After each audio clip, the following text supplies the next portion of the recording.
Rasulillah wa ala alihi wa sahbihi wa mawalah wa ashhadu an la ilaha illallah wahdahu la syarikalah wa ashhadu anna Muhammadan abduhu wa rasuluh sallallahu alaihi wa ala alihi wa sahbihi wa man tabi'al huda ila yaumil qiyamah. Alhamdulillah, pagi ini kita akan kembali lanjutkan kajian dengan membaca buku Khudh Aqidatak, dan kita masih menyinggung masalah tauhid asma wa sifat. Kita ulang pertanyaan yang nomor 9. Ma huwa tauhidu sifatillahi wa asma'ihi? Apa yang dimaksud dengan tauhid asma wa sifat? Penulis memberikan jawaban, huwa itsbatu ma wasafallahu bihi nafsah fi kitabihi aw wasafahu rasuluhu sallallahu alaihi wasallam fi ahadithihi sahihati ala al-haqiqah bila ta'wilin wala tafwidin wala tamthilin wala ta'tilin wan nuzuli wal yadi wa ghairiha mimma yaliqu bikamalihi. Yang dimaksud dengan tauhid asma wa sifat adalah, ini definisi yang disampaikan penulis ya, itsbatu, meyakini adanya, dalam kurung menetapkan, meyakini adanya segala hal yang wasafallahu bihi nafsah. Wasafa kemarin apa artinya? Mensifati, itu artinya apa? Memberitakan atau menerangkan. Meyakini semua sifat, semua perbuatan yang Allah sebutkan dalam kitabnya tentang dirinya, atau yang disebutkan oleh Rasulullah sallallahu alaihi wasallam dalam hadis-hadis yang sahih, alal haqiqah, sesuai dengan makna hakiki, tanpa ditakwil, tafwid, tamthil dan ta'til. Nah, ini tugas kita pagi ini, memberikan makna apa itu takwil, apa itu tafwid, tamthil dan ta'til. Seperti sifat al-istiwa, sifat turun, sifat tangan dan yang lainnya sesuai dengan kesempurnaan Allah Subhanahu wa taala. Qala ta'ala, Allah taala berfirman, laisa kamitslihi syai'un wa huwas samiul basir. Tidak ada yang semisal dengan Allah dan Dia Maha mendengar lagi Maha melihat. Wa qala sallallahu alaihi wasallam, dan Rasul, yanzilullahu fi kulli lailatin ila sama'id dunya. Allah turun di setiap malam ke langit dunia. Hadis riwayat Muslim. Yanzilu nuzulan, Allah betul-betul turun, yaliqu bi jalalihi, sesuai dengan keagungannya. Tidak ada seorang pun yang sama di antara makhluknya dengan Allah Subhanahu wa taala. Baik. Insyaallah coba kita bahas kajian tauhid asma wa sifat dengan cara yang mudah dan enak dinikmati selezat coklat. Nah, kajian tauhid asma wa sifat itu sulit atau tidak? Sulit atau tidak, Pak? Kajian tentang tauhid asma wa sifat itu sulit atau gampang? Aslinya gampang ya. Karena tidak ada materi akidah, sulit itu tidak ada. Bagian yang paling asasi dalam agama tidak boleh sulit. Kalau bagian paling asasi dalam agama kok sulit, artinya sulit dipahami, berarti hanya orang pintar yang bisa memahami. Sementara Islam tidak hanya berlaku untuk orang yang pintar. Orang yang lawannya pintar itu apa? Orang yang tidak pintar juga bisa. Sehingga nggak ada istilah ini hanya bisa dijangkau oleh mereka yang IQ-nya di atas 150. Kalau seperti itu, berarti Islam gagal menjadi rahmatan lil alamin. Sehingga berkaitan dengan masalah ini, ada mempelajari dan ada melaksanakan. Kalau mempelajari semua bisa. Tidak ada ilmu agama yang tidak bisa dipelajari. Semua aturan agama, semua isi syariat, baik yang berkaitan dengan amal maupun yang berkaitan, apalagi yang berkaitan dengan akidah, semua bisa dipelajari. Maka nggak ada istilah, wah ini hanya ilmu yang bisa dipelajari oleh orang yang IQ-nya di atas rata-rata. Yang IQ-nya di bawah rata-rata nggak bisa mempelajari ini. Nah, model seperti itu nggak benar, ya. Karena kalau demikian berarti Islam gagal menjadi rahmat bagi seluruh alam. Dipahami saja nggak bisa, apalagi diamalkan. Kalau dipahami saja nggak bisa kan berarti diamalkan lebih tidak bisa. Sehingga tidak mungkin dalam agama ini ada bagian yang tidak bisa dipahami. Karena berarti dia tidak bisa jadi aturan bagi semuanya. Tayyib. Namun yang ada adalah bagian yang sulit diamalkan oleh sebagian orang.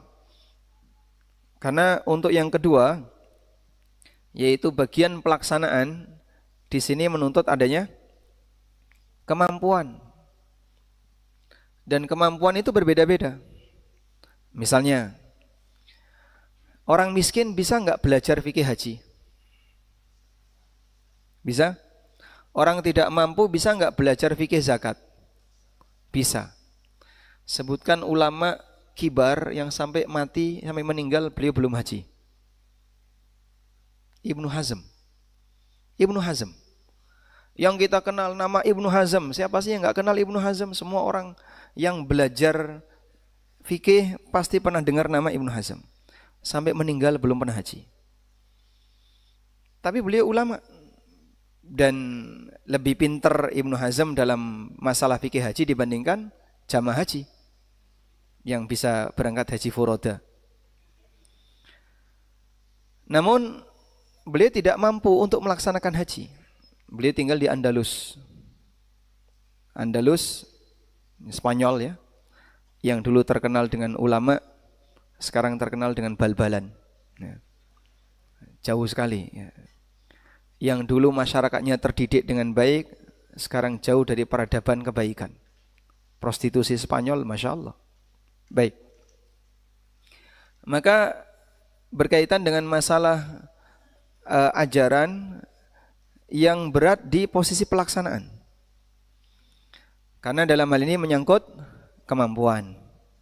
Sehingga ada orang yang paham tapi nggak mampu. Ada yang ngerti tapi nggak bisa melaksanakan karena dia tidak mampu. Baik. Selanjutnya, bagian akidah ini kan bagian yang paling prinsip agama. Oleh karena itu akidah mudah. Karena kalau bagian yang paling prinsip sulit dipahami, gimana nasib akidahnya orang yang dia misalnya dianggap IQ-nya di bawah rata-rata? Karena sejatinya akidah itu mudah. Baik. Nah, masalahnya begini, materi akidah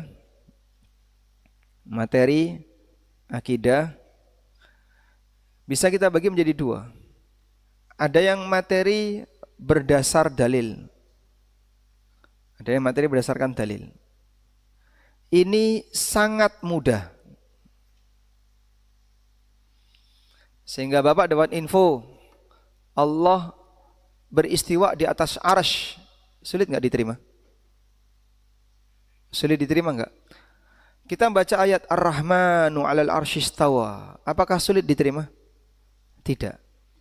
Kita tidak akan kesulitan untuk menerima pernyataan bahwasanya Ar-Rahman beristiwa di atas arsy.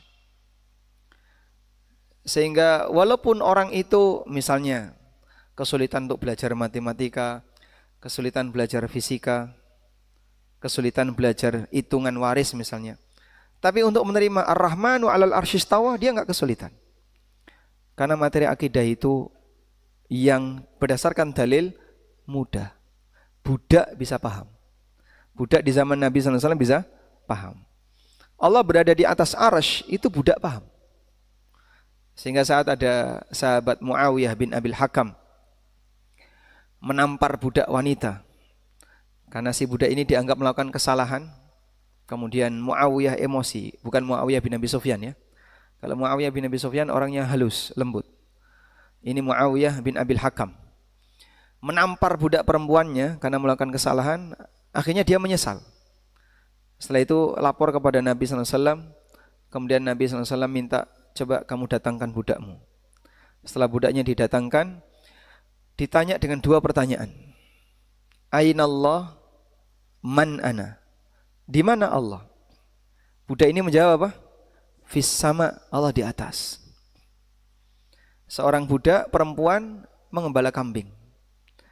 Dia mungkin kalau dari sisi pendidikan ya nggak lulus SD, bahkan nggak lulus TK. Ada TK nggak dulu? Jadi yang bersangkutan tidak mengenyam pendidikan formal sebagaimana orang yang sekarang dianggap pendidikan parenting, micro teaching dan seterusnya yang penuh dengan teori-teori untuk mengembangkan logika dan mengembangkan kemampuan akal. Enggak.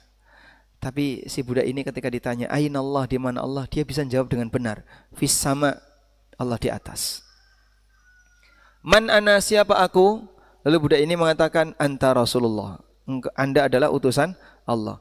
Dua jawaban ini diterima oleh Rasulullah SAW. Lalu beliau mengatakan i'tikha fa innaha muslimah. Bebaskan wanita ini karena dia seorang wanita muslimah. Akhirnya budak itu dibebaskan. Baik. Sehingga untuk materi dasar itu sangat mudah. Yang kedua, materi akidah yang sifatnya pengembangan.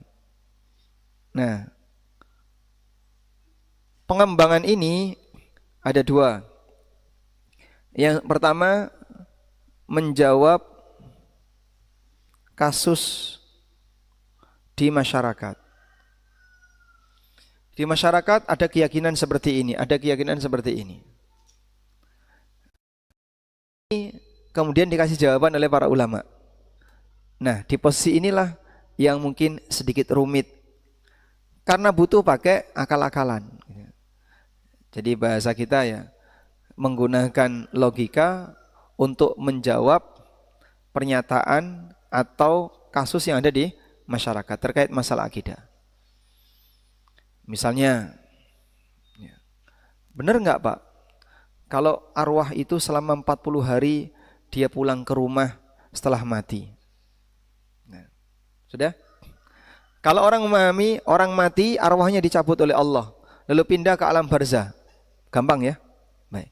Apakah benar arwah itu balik lagi ke rumahnya selama 40 hari? Nah, ini butuh jawab pakai akal. Nah, ketika dia dijawab pakai akal, butuh sedikit penambahan mikir. Nah, mungkin ada sebagian orang yang kebingungan. Kemudian yang kedua, pengembangan di sini adalah menjawab syubhat dari dari tokoh, saya sebut tokoh filsafat, dari tokoh filsafat religi, filsafat keyakinan, filsafat tentang agama. Sehingga tokoh ini banyak ngotak-atik ayat Al-Quran, kemudian ditafsirkan sesuai dengan pendekatan filsafat. Akhirnya tidak sejalan dengan nas yang disebutkan dalam teks dalil. Nah, menjawab ini butuh mikir lebih tambah lagi. Maka di bagian inilah yang rumit. Sehingga ilmu akidah menjadi rumit gara-gara bagian yang kedua ini. Oleh karena itu kalau kita ingin belajar akidah, Anda pelajari dari sini dulu. Belajarlah akidah dari prinsip yang paling mendasar yang disebutkan dalam dalil. Sementara untuk bagian pengembangan itu pilihan. Mau dipelajari silahkan, enggak dipelajari silahkan. Sehingga kalau Anda membaca buku-buku akidah yang lebih luas, Itu sifatnya pilihan. Enggak tahu bagian ini pun enggak apa-apa. Tapi untuk bagian yang pertama, yaitu yang berdasarkan dalil, bagian yang paling prinsip yang disebutkan dalam dalil, kita harus pelajari semuanya. Baik, insyaallah sampai di sini susah dipahami atau tidak? Enggak ya? Enggak. Sekarang kita beralih ke tauhid asma wa sifat. Tauhid asma. Asma itu artinya apa, Pak? Nama wa dan sifat. Nama dan sifat. Tauhid berkaitan dengan nama Allah dan sifat Allah. Baik. Kaidah nama Allah. Kaidah nama Allah. Apa yang Anda pahami tentang nama? Ya. Nama itu identitas masing-masing. Dan yang berhak untuk menetapkan nama adalah yang punya wewenang dalam menetapkannya. Baik, saya mau tanya, Mas. Siapa namanya, Mas? Hah? Pak Saras. Masya Allah. Siapa yang memberi nama Anda Saras? Orang tua. Saya ganti boleh? Tak ganti ya? Mau nggak? Nggak mau. Kenapa? Saya tidak punya wewenang. Loh, kamu urusannya apa kok ngasih ganti nama orang lain? Kamu nggak punya wewenang. Sehingga orang punya nama misalnya, nama siapa? Paimin. Nama kok Paimin? Ini jauh dari Gen Z. Lahir tahun 2020 dikasih nama Paimin, ada nggak, Pak? Nemu nggak? Anak lahir tahun 2020 ke atas dikasih nama Paimin, itu ada? Hah? Misalnya ada. Saya melestarikan budaya nenek moyang saya. Akhirnya anaknya laki-laki kasih nama Paimin, Paijo, terus Mukimin, dan seterusnya. Semuanya dikasih nama sebagaimana nama orang Jawa masa silam. Baik. Diganti sama orang lain boleh nggak? Nggak boleh. Kamu tidak punya wewenang untuk ganti nama orang ini. Orang tuanya lebih berhak. Itu manusia ya, manusia. Makanya saat kita nulis undangan, kalau kemudian di depan ada penyebutan nama atau gelar, itu sampai dicantumkan disclaimer. Mohon maaf jika ada kesalahan penulisan nama dan gelar. Nulis alamat salah enggak apa-apa, yang penting nama dan gelar jangan sampai salah. Maka permintaan maafnya kan salah di nama dan gelar. Dia tidak pernah minta maaf untuk penulisan alamat ya. Alamatnya salah, misalnya Aminur Bais di Bantul. Kan salah toh ya. Oh, saya di Sleman bukan di Bantul. Tapi salah alamat mungkin masih ditoleransi, tapi kalau salah nama orang bisa emosi. Saya pernah dengar ada orang tua emosi, marah dia. Gara-gara salah namanya disebut. Janganku dudu ngono kok diceluk kaya ngono. Salah nyebut nama itu sampai dia emosi. Baik, itu manusia. Maka nama Allah, untuk nama Allah hanya Allah yang berhak. Selain Allah enggak punya hak. Sehingga jangan coba-coba memberi nama untuk Allah tanpa dalil.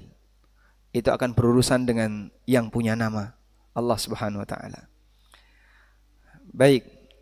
Sehingga untuk nama Allah kita menetapkan Allah punya nama A, Allah punya nama B, itu harus berdasarkan dalil. Ini nama Allah harus berdasarkan dalil. Tanpa dalil kita tidak punya hak untuk memberikan nama itu. Sehingga ada orang menyebut Tuhan. Apakah ada nama Allah Al-Ab? Al-Ab, ya Al-Ab, ya Sang Bapak. Ada nama Allah itu? Tidak ada. Ada yang menyebut Allah dengan ini, kalau ini model istilah kampus ya, prima causa. Sang prima causa. Apakah nama Allah prima causa? Bukan. Baik, maka untuk nama tidak boleh kecuali berdasarkan dalil. Kemudian ada ikhbar, memberitakan tentang Allah. Memberitakan tentang Allah. Nah, memberitakan tentang Allah ini lebih longgar.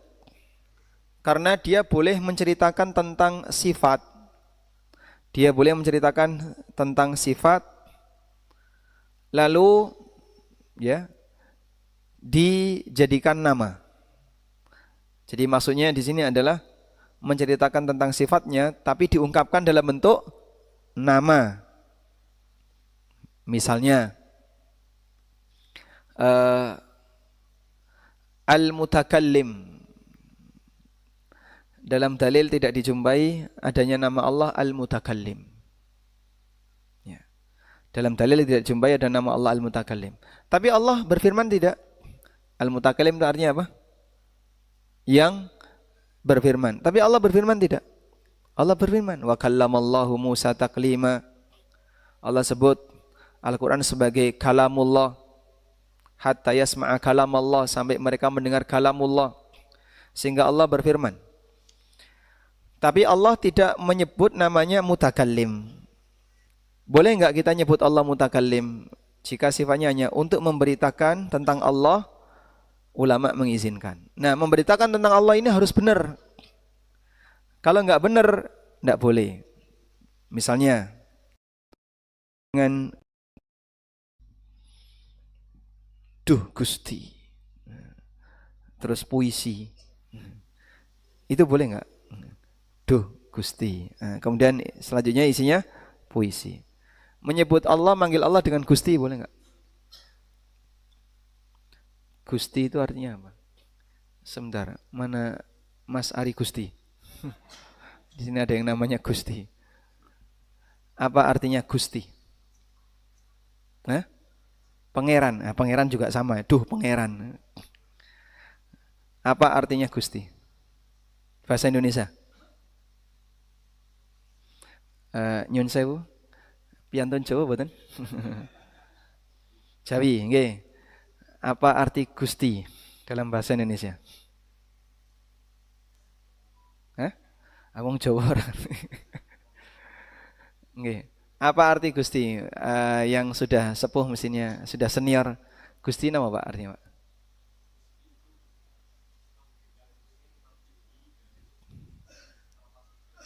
Panggilan tertinggi dalam strata sosial. Kalau kita terjemahkan dalam bahasa Indonesia, tuan gitu cocok nggak? Tuan, tuan ya, baik. Kalau Gusti adalah tuan, Gusti artinya tuan.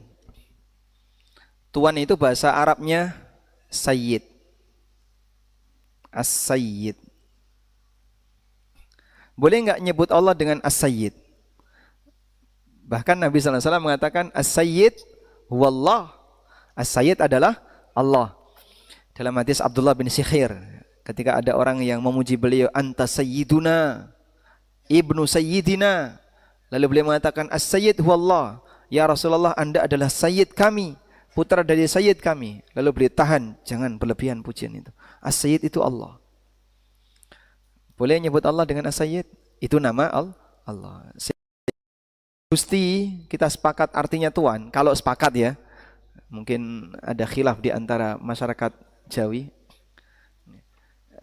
Mungkin Bapak ada pendapat yang lain, Pak?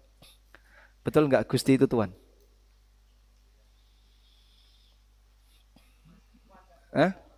Penguasa? Bukan. Bukan penguasa. Gusti Lurah enggak ada ya? Masya Allah.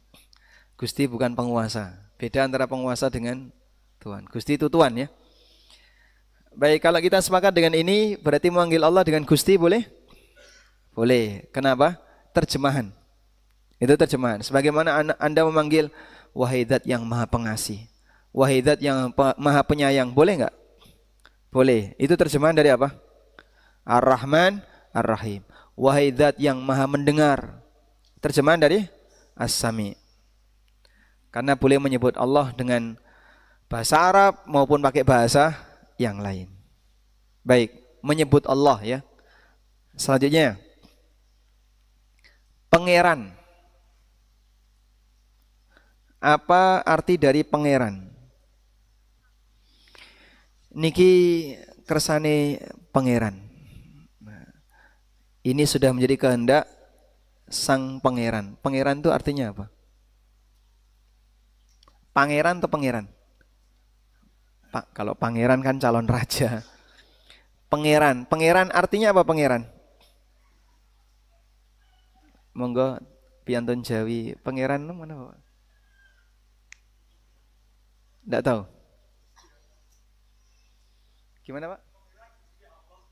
Nggih, Gusti Pangeran. Kadang kan orang manggil Gusti Pangeran. Pangeran itu artinya Al-Mudabbir, betul nggak? Sang pengatur. Salah atau benar? Hah? Belum tahu. Sang penguasa. Insya Allah kok bingung kabeh. Banyak pertanyaan seperti ini. Boleh nggak Pak kita mengucapkan Gusti Pangeran? Dan maksudnya adalah Allah. Kalau Anda sebagai orang Jawa mengatakan, oh ini artinya seperti ini. Dan itu nggak boleh untuk Allah. Ya, bisa kita jawab, nggak boleh seperti itu. Tapi kalau pangeran, tadi ada yang menerjemahkan pangeran adalah penguasa. Coba Mas cari, minta tolong cari di ChatGPT. Apa? Tuan. Tuhan. Pangeran itu artinya Tuhan. Penguasa. Tuhan. Kalau seperti ini terjemah pangeran, maka insya Allah nyebut Gusti Pangeran boleh. Jadi kita tidak mempermasalahkan ketika hanya menggunakan bahasa yang berbeda. Maka orang menyebut Allah dengan Gusti, orang menyebut Allah dengan Pangeran, selama secara makna bahasa tidak ada pelanggaran di sana, hukumnya boleh. Selanjutnya, boleh nggak nyebut Allah dengan semesta? Wah, Masya Allah. Ini sedikit viral ya. Kalau semesta boleh nggak? Semesta itu apa? Hah? Makhluk, alam ya. Ini nggak boleh ya, karena ini makhluk, alam semesta. Semesta alam atau alam semesta? Semesta alam. Berarti semesta itu artinya apa? Keseluruhan. Semesta Nusantara, semesta alam. Nah, kalau kita terjemahkan semesta artinya adalah keseluruhan, bukan nama Allah keseluruhan, dan bukan juga tidak bisa kita memberitakan Allah dengan menggunakan kalimat keseluruhan. Baik. Intinya begini ya. Jadi ada nama dan ini hanya Allah yang berhak menetapkan, maka makhluk hanya bisa ngikutin. Dan ada pemberitaan. Pemberitaan ini bukan nama, tapi diungkapkan dalam bentuk nama. Ini diizinkan. Pemberitaan tentang Allah, dia bukan nama, tapi diungkapkan dengan bentuk nama. Ada pengumuman, silahkan. Ya, pengumuman sebentar. Mohon untuk mobil Mazda warna hijau, plat B1295 SVF. Untuk bisa bergeser karena ada warga yang mau keluar. Baik, fokus ke depan. Mobil Mazda warna hijau, plat 1295 SPF. Nah, baik, fokus ke depan. Yang mau ke toilet barangkali boleh ke toilet ya. Jadi kalau ada yang berdiri pergi itu belum tentu pemilik mobil. Kita lanjutkan ke sini.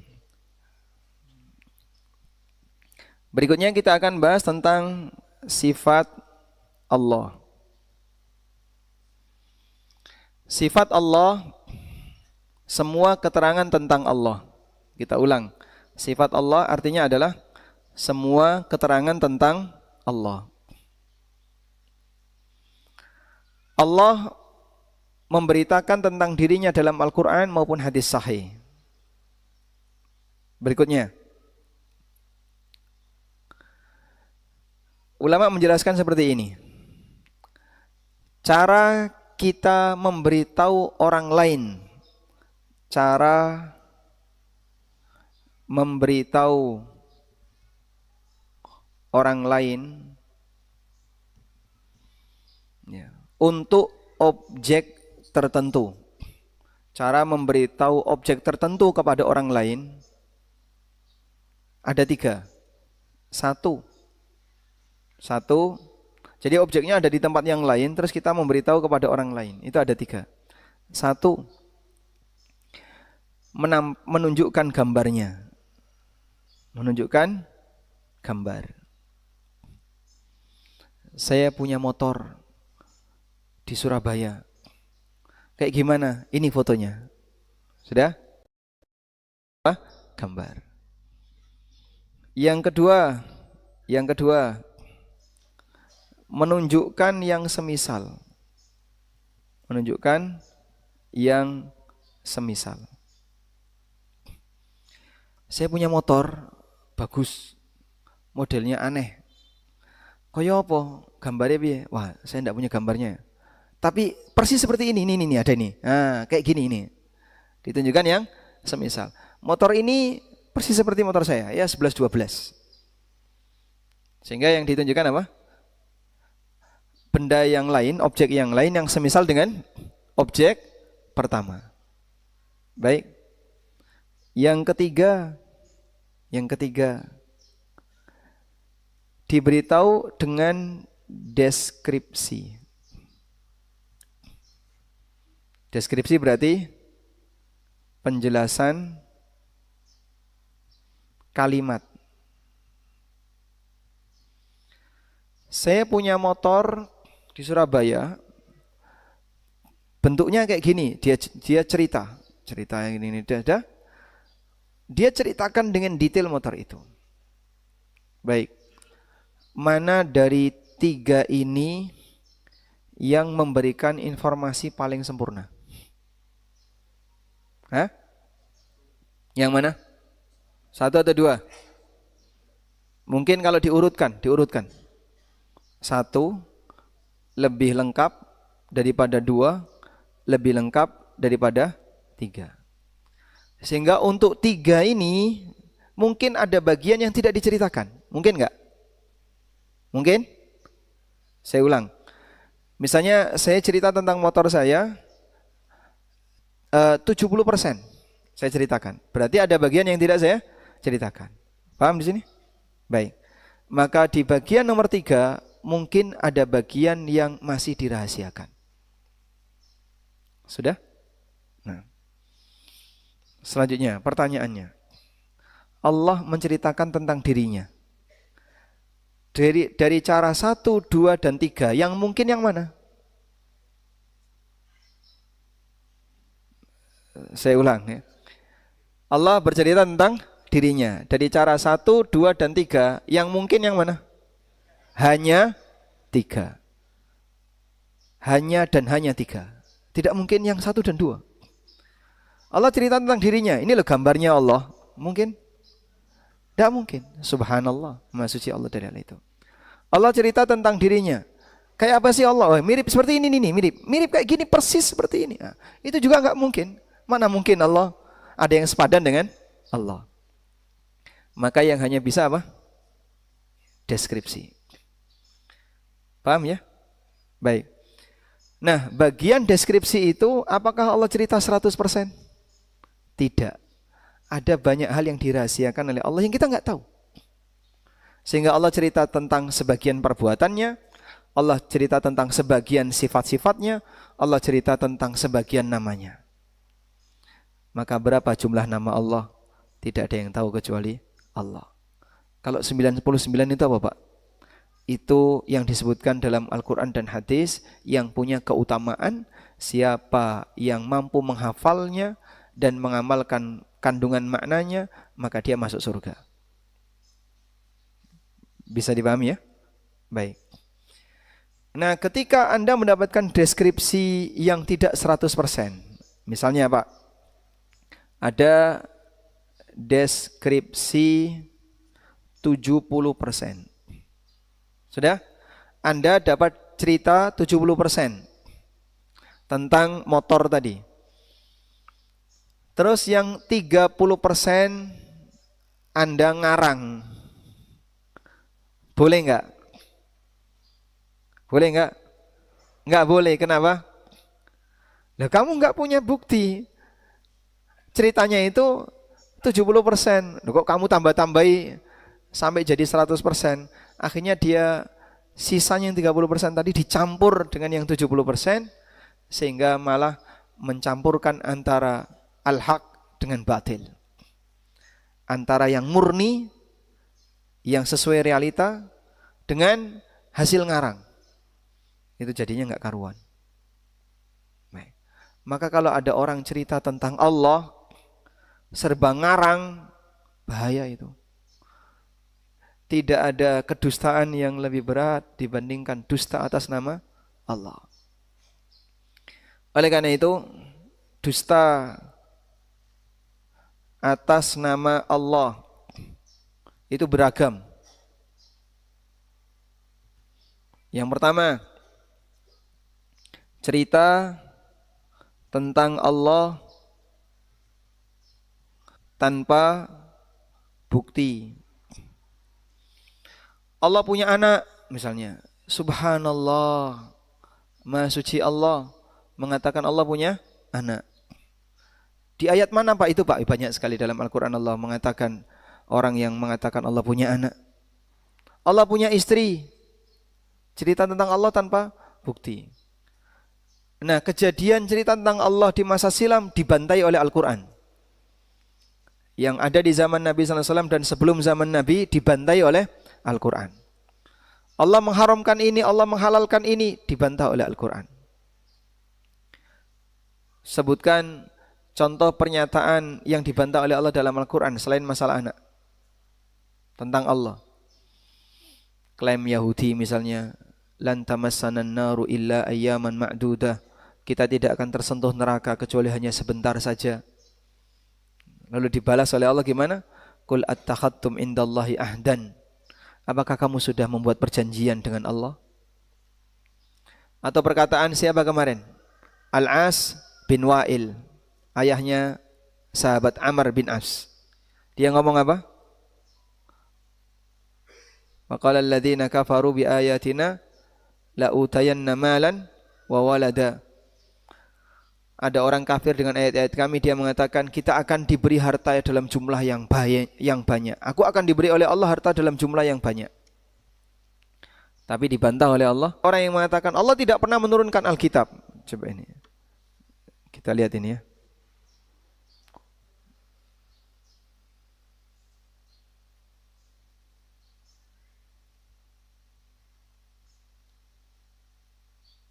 Nah, di surat Al-Ankabut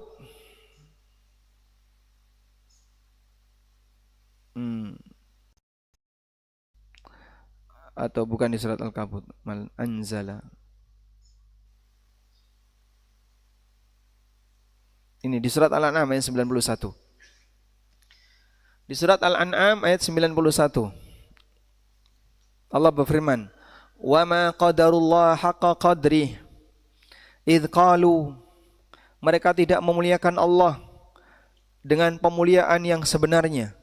Idz qalu, ketika mereka mengatakan ma anzalallahu ala basyarin min syai'. Allah tidak pernah menurunkan apapun kepada manusia. Jadi mereka mengingkari perbuatan Allah. Allah menurunkan Alkitab, itu mereka bilang Allah tidak pernah menurunkan apapun kepada manusia. Qul, jawablah Muhammad, man anzalal kitab alladzi jaa bihi Musa. Siapa yang menurunkan kitab yang datang kepada Musa? Kalau bukan Allah. Dan seterusnya. Kemudian yang kedua, dusta atas nama Allah adalah mengingkari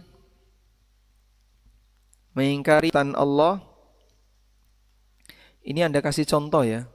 Tadi cerita tentang Allah tanpa bukti. Contohnya apa?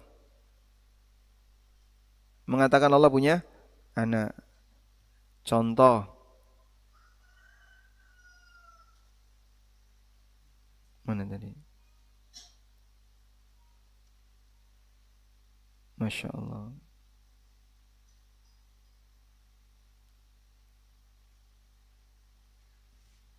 Kok hilang tadi catatannya?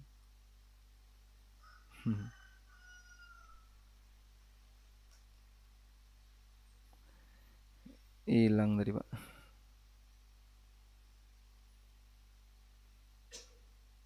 Subhanallah. Baik. Previous. Kok jadi hilang tadi, ini mana? Today ini ya, mempelajari semua harusnya ini. Kok enggak ada? Oh iya betul. Nah, baik. Jadi ini contoh tadi cerita tentang Allah tanpa bukti. Contoh mengatakan Allah punya anak. Apalagi? Allah punya istri dan seterusnya. Allah mengatakan seperti ini, Allah mengatakan seperti ini. Padahal Allah tidak pernah mengatakan seperti itu. Itu enggak benar. Dan terkadang orang itu ngarang ya. Terkadang orang itu ngarang. Sehingga beberapa penceramah itu ngarang dialog antara Allah dengan Nabi. Dan ini termasuk kedustaan atas nama Allah. Allah tidak pernah melakukan itu, tapi dia buat karangan. Ya tujuannya hanya biar ada suasana lucu di sana. Dan itu tidak boleh ya. Ada orang yang cerita ke saya, dagelan dalam pengajian, tapi ini enggak boleh, ini dagelan yang berbahaya ya. Jadi setelah penduduk neraka dan penduduk surga itu masing-masing masuk ke dalam surga dan neraka, mereka berinteraksi. Akhirnya mereka minta izin kepada Allah untuk bisa membuat jembatan antara surga dan neraka. Kemudian Allah izinkan dengan syarat mereka sendiri yang bikin. Akhirnya dibuatlah jembatan. Jembatan dari neraka dan jembatan dari surga. Jadi masing-masing membuat jembatan terus nanti gatuk di tengah. Pernah dengar cerita ini Pak? Hah? Pernah ya? Ini dagelan yang nggak boleh kayak gini kan? Lelucon ini. Jadi pertama itu dusta atas nama Allah. Kalaupun dagelan, guyon atas nama makhluk saja nggak boleh, apalagi atas nama Allah. Karena berbohong atas nama Allah, wa an taqulu 'alallahi ma la ta'lamun, itu termasuk dosa besar. Kemudian mengingkari perbuatan yang disebutkan dalam Al-Quran.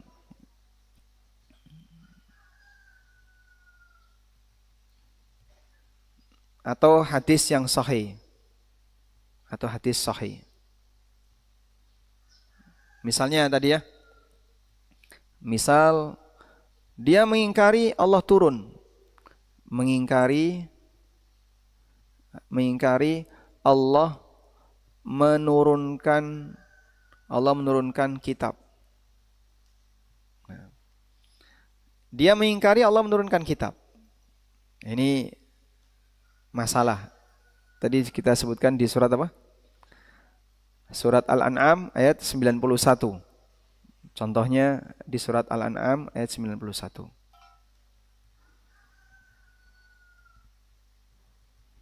Di surat Al-An'am ayat 91, Allah Subhanahu wa taala menyebutkan ada orang yang mengatakan Allah tidak pernah menurunkan apapun kepada siapapun. Nah, ini salah ya. Ya. Kemudian yang ketiga, meyakini tentang Allah melalui logika atau budaya. Sehingga dia merancang tentang seperti apa sih Allah. Oh, Allah itu kayak gini, tapi pakai logikanya. Nah, ini juga tidak boleh. Semua ini bentuk penyimpangan terkait sifat Allah. Ya. Karena itu Allah Subhanahu wa taala memberikan ancaman dalam Al-Qur'an, "Wadharul ladzina yulhiduna fi asma'i." Wadharul ladzina yulhiduna fi asma'i. Dan tinggalkanlah orang-orang yang menyimpang terhadap nama-nama Allah, sayujzauna ma kanu ya'malun. Mereka akan mendapatkan balasan sesuai dengan apa yang mereka kerjakan. Baik, bahkan termasuk mengatakan pendapat yang atau mengatakan yang benar itu seperti ini, dia berfatwa tanpa ilmu. Syariat Allah seperti ini. Ini yang dicintai oleh Allah, ini yang diridhai oleh Allah, pendapat ini yang diridhai oleh Allah, dan seterusnya. Itu tidak boleh. Karena dari mana kamu tahu kalau itu yang dicintai oleh Allah? Jadi misalnya yang keempat, berfatwa tanpa ilmu. Ada buku yang ditulis oleh Ibnul Qayyim, judulnya I'lamul Muwaqqi'in. I'lamul Muwaqqi'in an Rabbil Alamin. I'lamul Muwaqqi'in. I'lam itu artinya panduan, rambu-rambu. Al-Muwaqqi'in, orang yang bertanda tangan, an Rabbil Alamin, atas nama Rabbul Alamin. Buku ini ditulis oleh Ibnul Qayyim untuk menjelaskan panduan dalam berfatwa, panduan dalam menjelaskan masalah agama, berijtihad, menetapkan hukum bagi para qadhi dan seterusnya. Beliau sebut orang yang berfatwa itu bertanda tangan atas nama Rabbul Alamin. Hukum kayak gini boleh nggak sih? Menurut saya kayaknya boleh ini. Tidak apa-apa, boleh ini, boleh. Kamu tahu boleh dari mana? Ya menurut saya saja. Ya jangan kayak gitu. Sehingga kamu mengatakan hukum ini boleh, itu hukumnya siapa? Hukumnya Allah. Maka ketika itu adalah hukum Allah, berarti dia bertanda tangan atas nama Allah. Nah. Kemudian beberapa contoh pelanggaran yang disebutkan oleh penulis. Nah, di sini penulis menyebutkan ada ta'wil, tafwid, tamtsil, ta'til. Sekarang kita tulis ya. Nah, beberapa pelanggaran dalam masalah tauhid asma wa sifat. Pelanggaran tauhid asma wa sifat. Apa saja tadi? Ta'wil. Terus apa lagi? Ta'wil, tafwid. Terus apa lagi yang disebutkan di buku? Tamtsil, ta'til. Baik, ada 4 yang disebutkan oleh penulis. Ya, kalau istilah pelanggaran banyak ya. Cuman yang terkenal 4 ini. Apa itu takwil? Jadi kalimat itu ada makna zahir.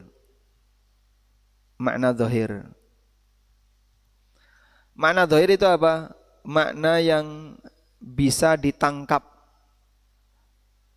oleh lawan bicara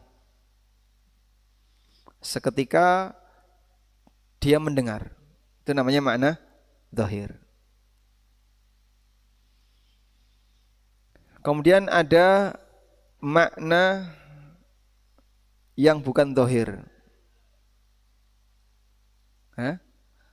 Makna zahir, jadi lawannya makna muawwal.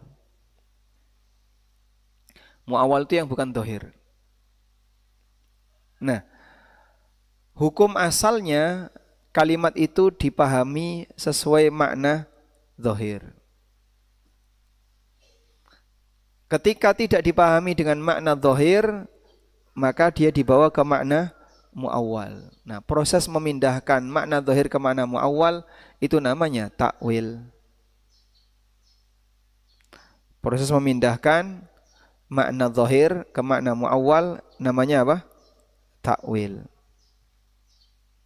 Baik. Sebagai contoh ya.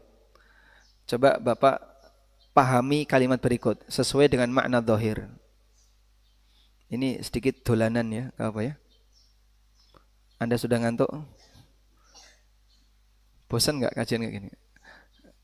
Kalau sekiranya berat, wes leren yang gini wes, wes leren.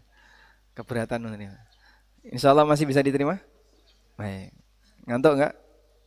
Nggak. Lanjut ya. Baik, alon-alon ya. Nah, kalau saya mengatakan si A sholat di atas pesawat. Nah, si A sholat di atas pesawat. Di mana dia sholat? Hah? Hah? Di atas apa ini? Rangka pesawat? Di atas sayap? Atau di dalam? Kalimat ini salah atau benar?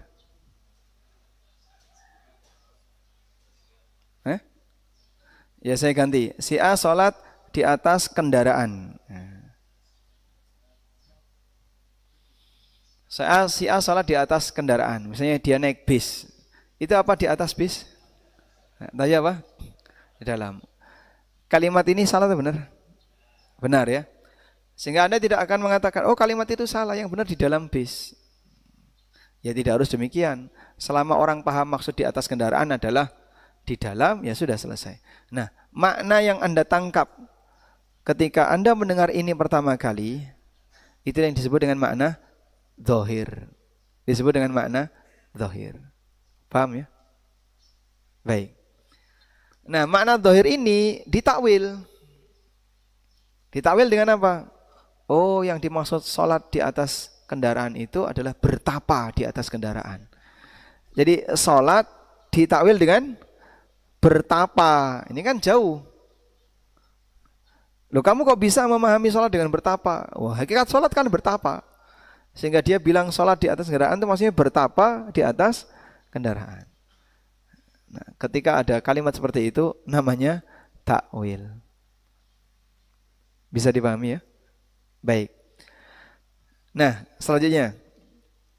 Saat kita bicara, yang kita inginkan itu apa, Pak?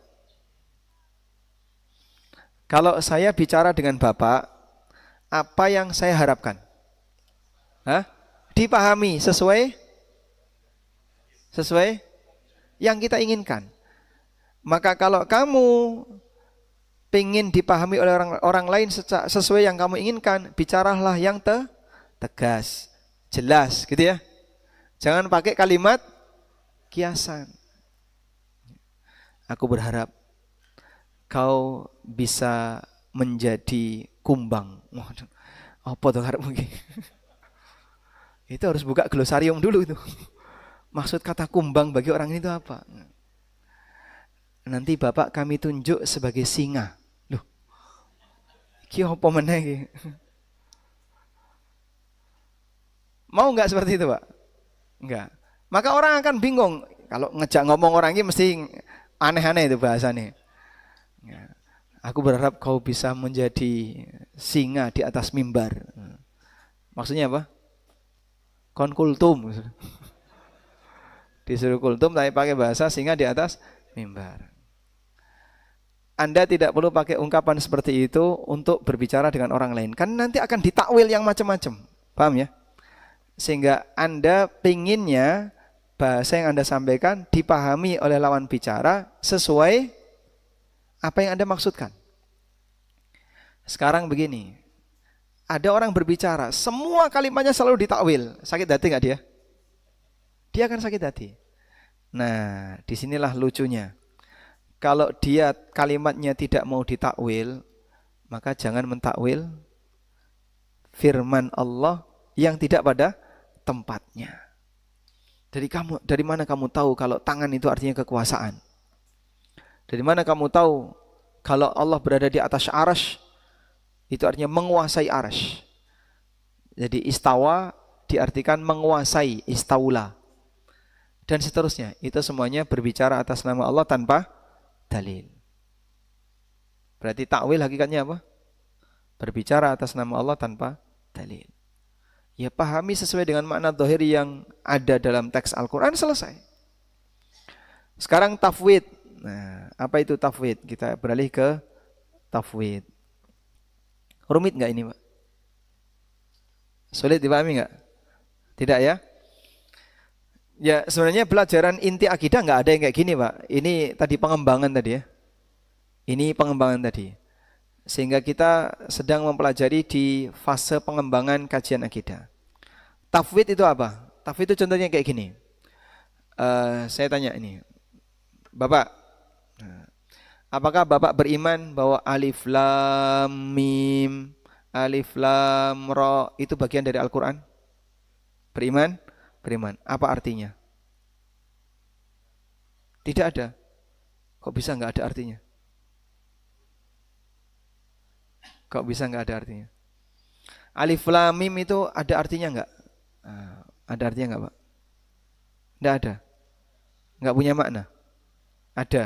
Apa artinya? Ada tapi hanya Allah yang, itulah tafwid. Sudah. Paham ya? Itulah tafwid. Bapak meyakini ini benar, maknanya apa? Wallahu a'lam. Itu namanya tafwid. Sehingga kalimat Ar-Rahman 'alal arsy, Ar-Rahman 'alal arsy istawa. Ar-Rahman beristiwa di atas arsy. Kamu yakin ini benar? Benar. Wong itu dalam Al-Quran kok. Surat Toha menyebutkan demikian. Terus apa arti istiwa? Wallahu alam, hanya Allah yang tahu. Itu tafwid. Dan kayak gini tuh salah ternyata. Maksudnya gimana kok itu salah? Kamu harus tetapkan makna sesuai dengan makna zahir. Tidak boleh nggak tahu. Karena kalimat ini kalimat tegas. Jelas. Sehingga apa beratnya kau mengatakan ini artinya beristiwa. Allah beristiwa. Sudah selesai. Tapi kalau dia bilang saya nggak mau menetapkan itu, saya serahkan maknanya kepada Allah, itu salah. Bentar, bisa dimengerti kalau ini salah? Hah? Masya Allah, keberatan ya? Kenapa, Pak?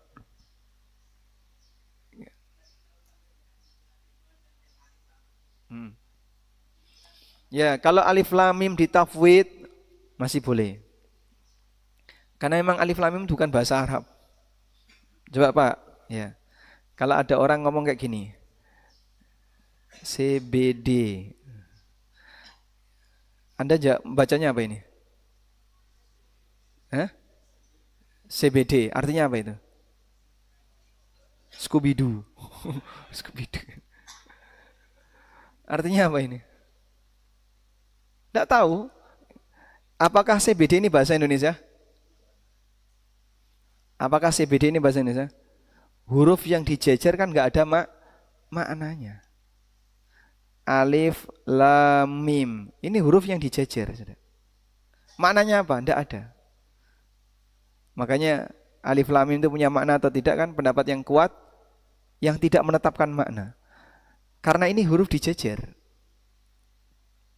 Begitu? Sebentar, susah nerima ini. Sudah di penghujung pengajian tapi berarti udah besok aja ya. Karena kan tadi waktu jam 8:30 tuh masih gini kan. Ini mulai bleret ini.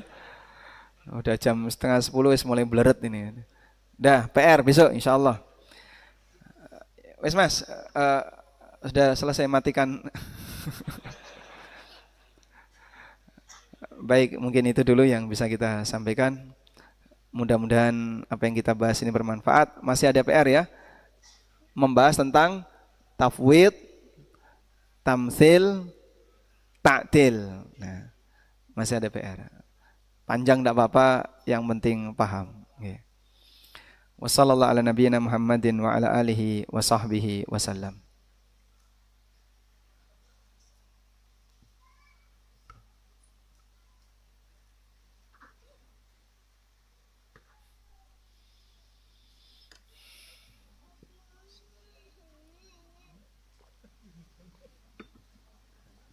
Baik, kita masuk ke sesi pertanyaan. Mungkin ada sebelum kita tutup kajian pada kali ini ada pertanyaan dari jamaah. Ada pertanyaan langsung mungkin?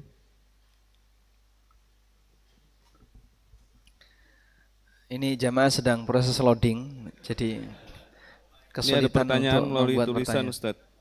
Nah. Assalamualaikum warahmatullahi wabarakatuh. Waalaikumsalam warahmatullahi wabarakatuh. Penanya pertama mohon doa agar anak-anak yang mengikuti ujian ASPD dimudahkan Ustadz. Semoga Allah mudahkan ya. Baik, ASPD itu artinya apa? Itu Ustadz. ASPD, Assessment, terus D-nya itu daerah ya. P-nya pendidikan. Pendidikan daerah. S-nya sekolah. Asesmen sekolah, pendidikan daerah. Gak tahu juga sih. Ya, ini singkatan. Nah, kalau ASPD ini singkatan. Ya. ANB, apa artinya? Hah? Ayo ngaji bareng. Ini singkatan. Alif Lam Mim itu singkatan dari apa? Tidak ada. A, Allah, Lam, Malaikat, Mim, Muhammad ya. Ya itu kan karangan saja. Yang benar tidak ada. Nah itu contoh tafwid. Kalau ada singkatannya bisa. Nah, selanjutnya berikutnya perihal kriteria sutroh atau pembatas saat sholat sunnah. Apakah sutroh mempunyai ukuran tertentu Ustaz? Berkaitan dengan sutroh, apakah sutroh itu memiliki ukuran tertentu? Disebutkan dalam hadis Aisyah radhiyallahu anha, Nabi SAW menjelaskan tentang kriteria sutroh. Beliau mengatakan, "Idza kana baina yaday ahadikum mithlu muakhiratir rahal."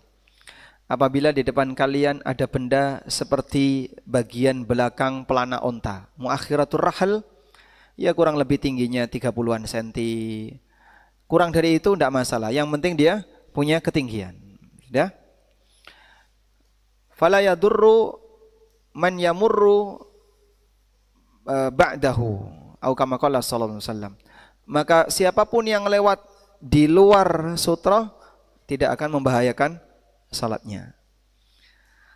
Nah, ketika ini dijadikan sebagai acuan tentang sutra, maka mengenai seperti apa batasan sutra, sutra itu benda yang punya ketinggian dan dia layak untuk disebut sebagai benda yang bisa berdiri sendiri. Pak, kalau benang bisa nggak jadi sutra? Misalnya benang dari atas ke bawah, cuman satu garis kecil yang tipisnya 0,0001 mili, cuman senar gitu ya, digantung. Bisa nggak jadi sutra? Ya itu tidak diakui mas, terlalu kecil. Tapi kalau benda misalnya pulpen ditancap di tanah misalnya, atau apapun itu. Dulu para sahabat ada yang numpuk batu, batu ditumpuk jadi sutra. Anda naruh tas, orang sedang duduk dan seterusnya, itu semuanya bisa dijadikan sutra. Selanjutnya, apakah boleh sutra dalam bentuk garis? Penjelasan terkait riwayat sutra garis itu hadis di mana sahabat pernah sholat di sebuah tempat di luar Madinah waktu safar. Kemudian cuacanya gelap gulita sampai mereka nggak tahu arah. Nah, ketika mereka qiyamul lail, mereka itu membuat garis. Mereka membuat garis. Saat kami lihat waktu pagi, mereka mengatakan ada di antara kami yang sholat tidak menghadap kiblat. Nah, garisnya itu garis lurus, bukan melengkung gini ya, tapi lurus. Apakah ini bisa jadi dalil boleh sutra dengan garis? Zahir hadis tidak menunjukkan demikian. Tapi zahir hadis itu adalah sahabat memberi penanda, betul enggak tadi malam itu arah sholatnya seperti ini. Maka dia ngasih garis. Besok pagi dititeni, oh ternyata tadi malam saya keliru. Garis yang saya buat kayak gini. Sehingga ini bukan dalil tentang sutrah menggunakan garis. Dan wallahu alam, kami tidak tahu mengenai dalil sutrah pakai garis, karena Nabi SAW sudah menyebutkan bahwa kriteria sutra itu ada ketinggiannya, seperti bagian belakang pelana onta yang kurang lebih ketinggiannya 30-an cm. Hanya saja begini, berkaitan dengan hukum memasang sutra, apakah itu sampai tingkatan wajib ataukah sifatnya anjuran? Khilaf di kalangan ulama. Jumhur mengatakan tidak wajib. Sehingga terlepas dari pembahasan kriteria sutra, memasang sutra sendiri ada dua pendapat. Ada yang mengatakan wajib dan ada yang mengatakan tidak wajib. Sehingga kita memberikan toleransi kalau misalnya ada orang yang sengaja sholat di belakang. Meskipun secara adab yang dilakukan oleh para sahabat, hampir selalu mereka berusaha untuk mencari sutra ketika sholat. Dan kita tekankan kepada masyarakat, bisa jadi pengadaan sutra ketika sholat itu sampai pada tingkatan sunnah muakkadah, sunnah yang ditekankan. Kalau bisa jangan sampai sholat tanpa sutra, agar masyarakat tidak menggampangkan berkaitan dengan masalah sutra. Wallahu a'lam. Baik Ustaz, pertanyaan berikutnya, bolehkah umroh sebelum haji karena menunggu haji dengan waktu yang cukup lama? Apakah diperbolehkan berangkat umrah sebelum haji? Ibnu Abdul Bar mengatakan ijma' ulama boleh umrah sebelum haji. Bahkan praktek Nabi SAW, semua umrah beliau sebelum haji. Nabi SAW melakukan umrah berapa kali? 4 kali. Umrah yang pertama, umrah Hudaybiyah. Beliau berangkat umrah, tapi ditahan oleh para musyrikin sehingga tidak boleh masuk kota Mekah. Kemudian Nabi SAW tahallul dan menyembelih dam karena tertahan. Dan itu terhitung satu umrah, walaupun tidak ada tawaf dan sa'i. Namun karena beliau sudah ngambil mikot di Dzul Hulaifah, di Bir Ali, kemudian berangkat dalam kondisi pakai kain ihram, saat mau masuk kota Mekah ditahan, lalu beliau sallallahu alaihi wasallam tahallul dan menyembelih dam. Setelah itu beliau pulang. Ini terjadi di tahun 6 Hijriah. Kemudian tahun berikutnya, tahun 7 Hijriah, Rasulullah sallallahu alaihi wasallam melakukan umrah qadha. Dan beliau umumkan kepada semua sahabat yang kemarin ikut perjanjian Hudaybiyah, jangan sampai ada yang enggak ikut.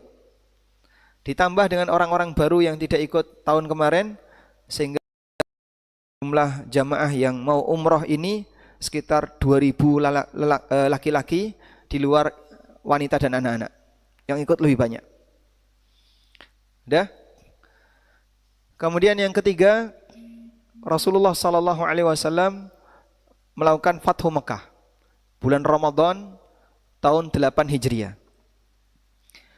Setelah Fathu Mekah, Nabi SAW menyerang daerah Hunain. Diberikan oleh masyarakat Hawazun, suku Hawazun. Dan terjadilah peristiwa perang Hunain di bulan Syawal di tahun 8 Hijriah, tahun yang sama.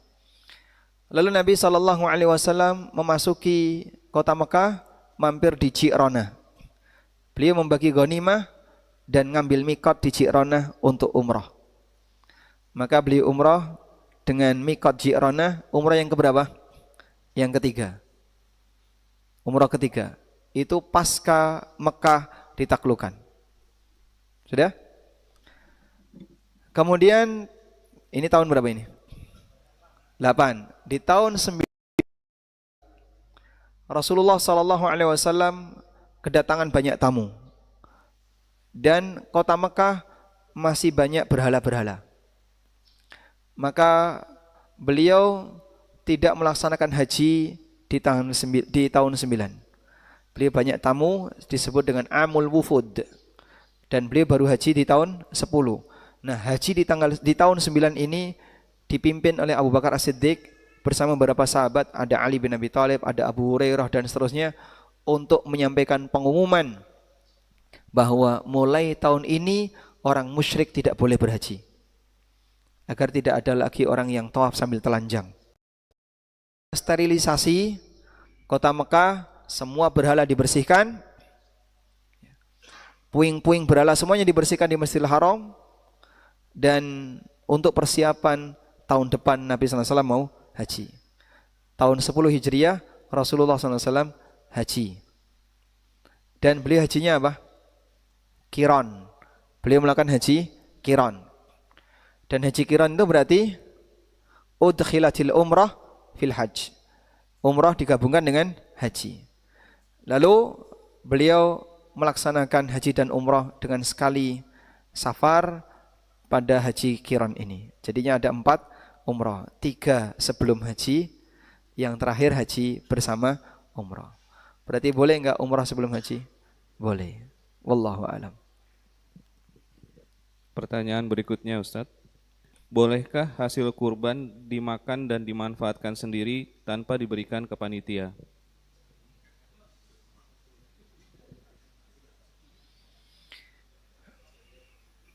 Jadi kembali kepada masalah kepemilikan.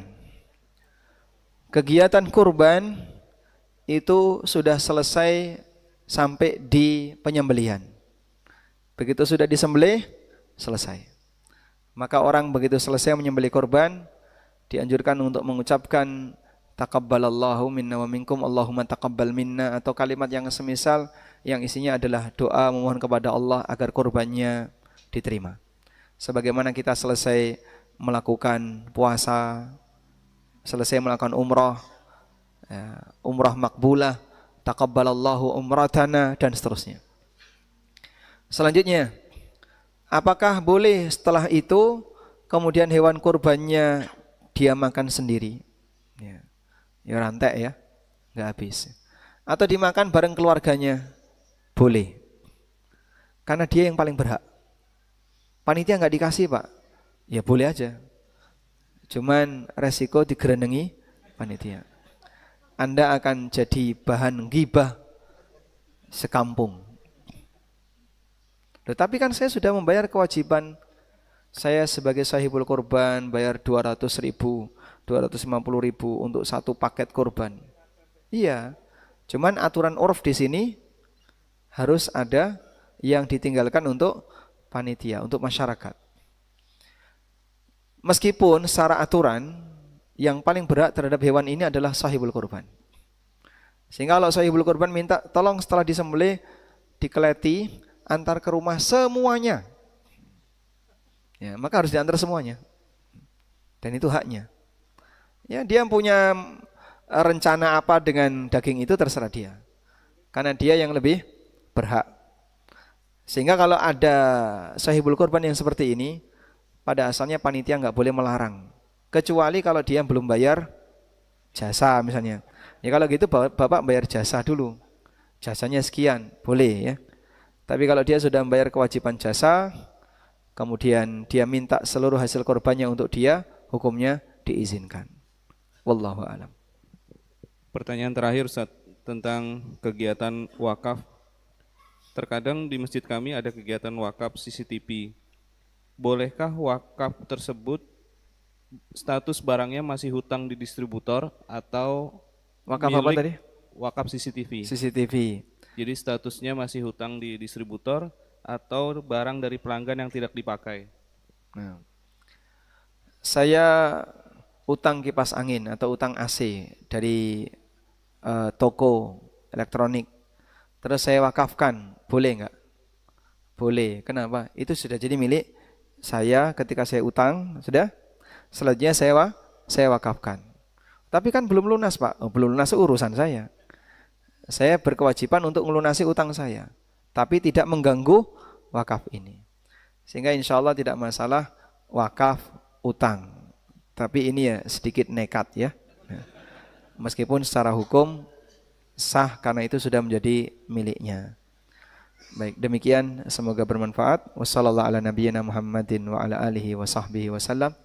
Wa akhiru da'wana anil hamdulillahi rabbil alamin. Wassalamualaikum warahmatullahi wabarakatuh.